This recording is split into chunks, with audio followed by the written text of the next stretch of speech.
Mes sœurs, mes frères, bienvenue en cette méditation sur les textes de ce vendredi 22 septembre 2023, en cette 24e semaine du temps ordinaire.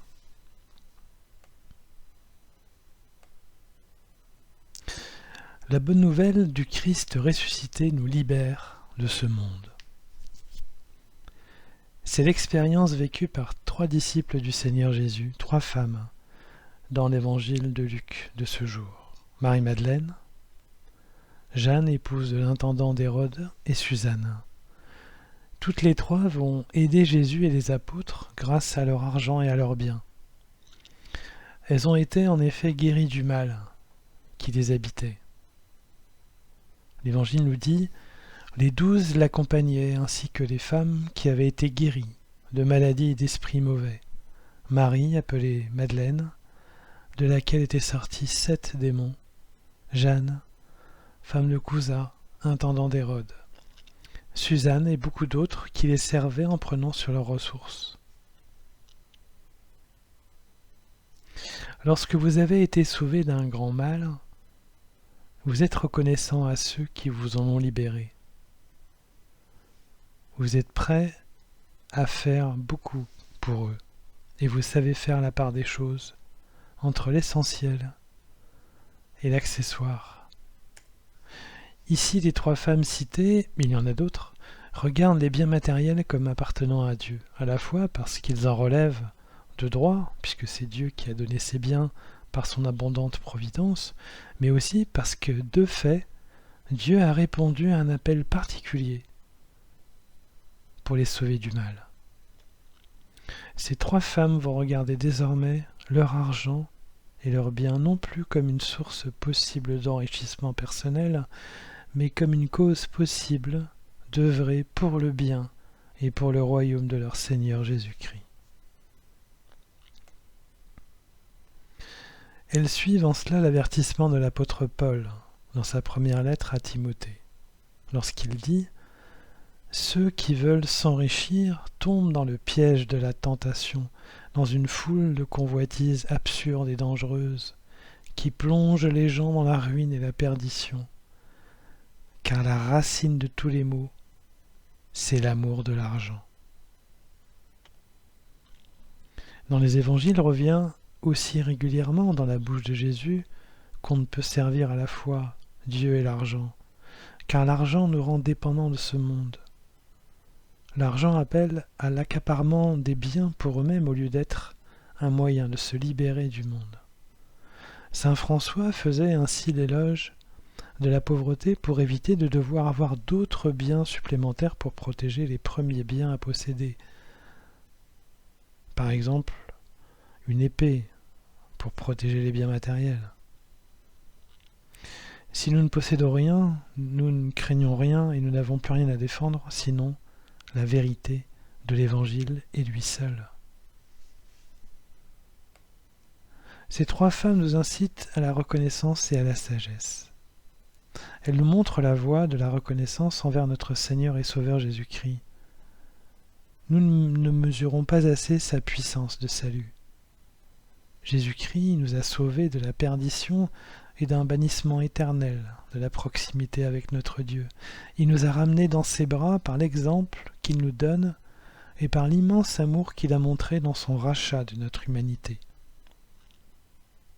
Elles sont aussi reconnaissantes en permettant à Jésus et aux apôtres de continuer l'œuvre terrestre de Dieu. Elles sont pleines de sagesse aussi car elles voient et comprennent désormais très bien à quoi peut servir leur argent et ce qu'il peut être au fond. Une voie d'approfondissement et d'accompagnement du salut de Dieu, comme aussi une voie de perdition, s'il est pris pour lui-même.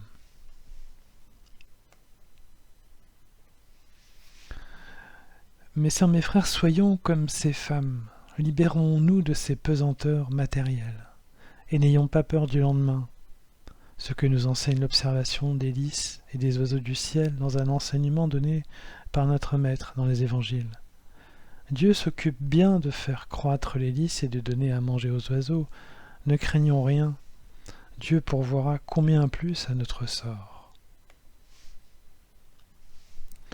Le psalmiste parle de la même manière en écho à Jésus lorsqu'il dit « Ne crains pas l'homme qui s'enrichit, qui accroît le luxe de sa maison.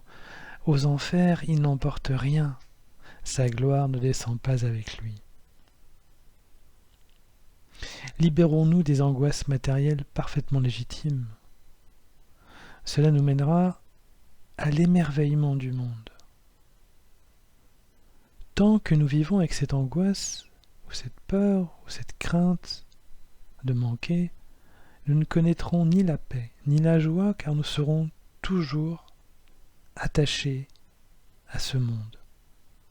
C'est le détachement à l'égard de ce monde qui donne la paix et provoque la joie, car toutes choses nous sont alors données une deuxième fois, non plus pour les posséder et les utiliser, mais pour elles-mêmes, dans la signification qu'elles ont véritablement prise pour elles-mêmes.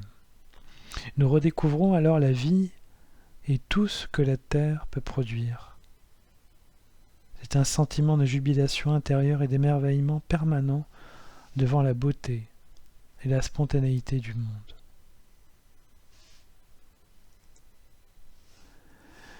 Puissions-nous, mes sœurs, mes frères, nous détacher du monde, comme ces femmes, disciples reconnaissantes et convaincues du Christ Jésus.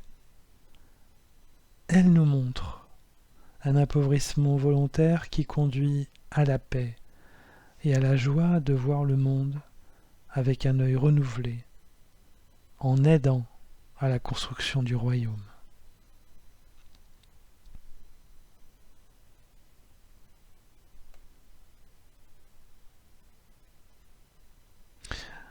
Après cet instant de méditation sur les textes de ce jour, consacré à la bonne nouvelle du Christ ressuscité qui nous libère de ce monde, et à ces trois femmes qui nous enseignent, je nous invite à la prière.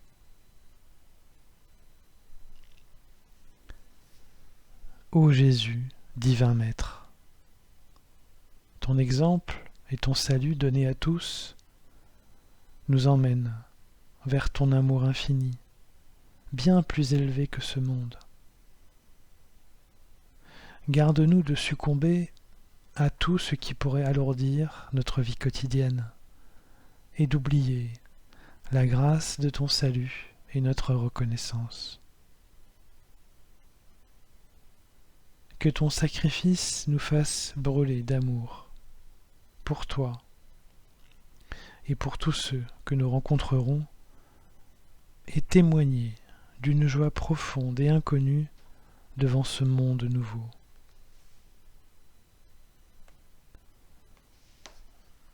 Nous entrerons alors dans ton royaume des derniers temps, qui est déjà présent maintenant, source inépuisable d'émerveillement. Amen.